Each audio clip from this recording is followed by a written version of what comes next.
What's going on, guys? Here at 11, a great day today, and today we are back to talk about some more Gundam. If you guys have been keeping up with the channel, we have been reviewing the entire original trilogy, and I will be ranking it leading up to this point, and that is talking about the brand new Gundam film, Cucuruz Doan's Island. Before I get to my thoughts though, I want to hear what you thought of this film, so head on down to the comment section below and let me know. And while you're there, I'd really appreciate if you could leave a like on the video and subscribe if you're a fan of anime and Japanese gaming. If you want more Gundam content in the future, I do have Witch from Mercury coverage planned for when that series releases. And like I said, I'm going to be ranking the entire original trilogy, and if you want to watch my reviews of that, you can find them on the channel. Alright, so now let's talk about this film. So for a little bit of context for you guys as to what this film is, it is like a feature-length remake of sorts of the 15th episode of the original Mobile Suit Gundam series, which was about this very thing, Cucuruz Doan's Island. Now, I don't know the full backstory on it, but I know that it was slated for animation reasons and probably some other reasons as well, and even the creator basically pulled it from the Western release. So it's probably the most infamous episode of not only this original Gundam series, but like Gundam as a franchise, and even the fact that the creator himself didn't want it in the Western release should probably tell you something about that very episode, which personally I haven't seen and I don't know the full context. So I guess the creator just thought, you know what, I don't mind the idea, so let's actually make it into a feature film. And that is exactly what they do here, and it wields some pretty solid results. I probably don't need to tell you this if you are a fan of classic Gundam, but you are probably going to love this film for that very reason.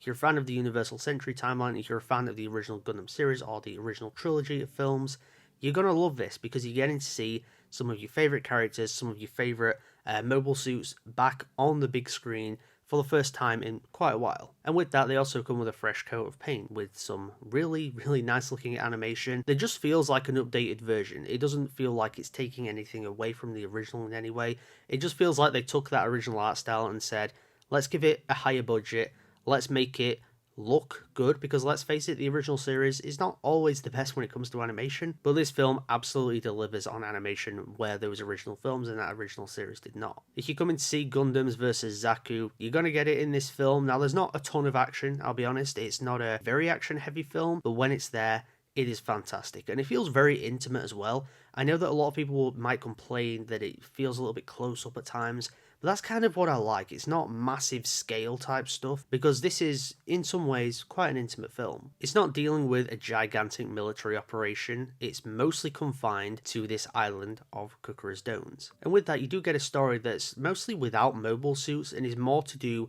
with the characters on the ground, living out their life on this island.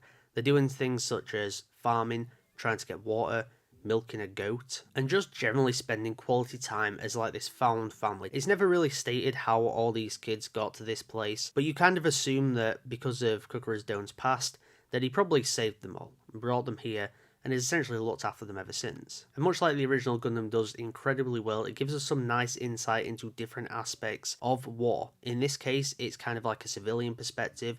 A lot of these kids on this island don't agree with the war. They, hate the fact that soldiers are coming here in the mobile suits, and you really feel that with how Amuro is essentially shunned by most of them for a large amount of the film. And you're also dealing with a soldier growing a conscience amidst all the bloodshed, seeing that people are being hurt. There's people on the ground. There's a kid that's lost his mother, and you see that through Cucuruz Doan's eyes. And for a little bit of context to the character, he is a Zeon deserter. Saw things that were happening and decided, I am not going to live this life anymore, and I'm going to run away from it. And it does make him a pretty compelling character because of that. But yeah, I would have liked some more flashbacks to Doan's time as a Zeon soldier, just to really dive more into his character and maybe get a little bit more of an idea about his relationship with this battalion that ends up being, I guess, the villain group of the film. It's nice to see that they brought back like the majority of the cast for this as well. You have like the guy who voiced Amuro essentially all throughout the original Gundam films coming back to voice him here, and it's things like that that make it really nice touches and does make it feel very authentic to the classic Gundam series. Let's not forget though, this story was originally a 20-minute episode within the main Gundam series, and they've essentially expanded it into an almost 2-hour film. I think it's an hour and 50 minutes in total,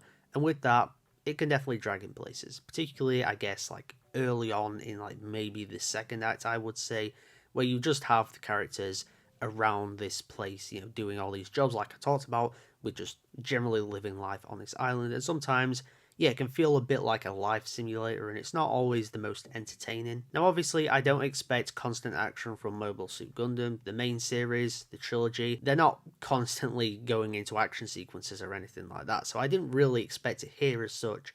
But I will say that, yeah, it was kind of boring just watching people, I guess, doing normal day-to-day life. But when you get into the third act, though, and that's where the real big action sequence comes in, it is glorious. Seeing Gundams go up against Zaku's and all that kind of stuff, all the things that you like to see when it comes to action in Gundam, it's there with that fresh coat of paint. Seeing the RX-78-2 on the big screen, which I still stand by it, is one of the best robot designs to ever grace fiction.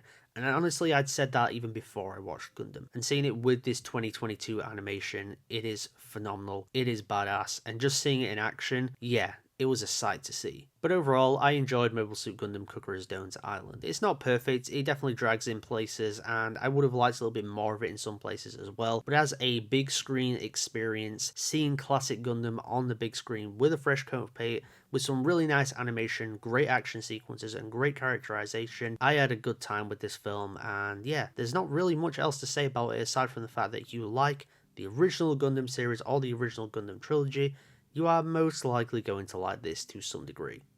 So with all that in mind, I'm going to give Mobile Suit Gundam Cucuruz Doan's Island a B.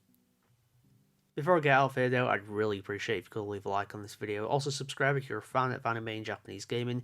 If you like Gundam, I'm going to continue to do content like this on the channel. Like I said, I reviewed the entire original trilogy.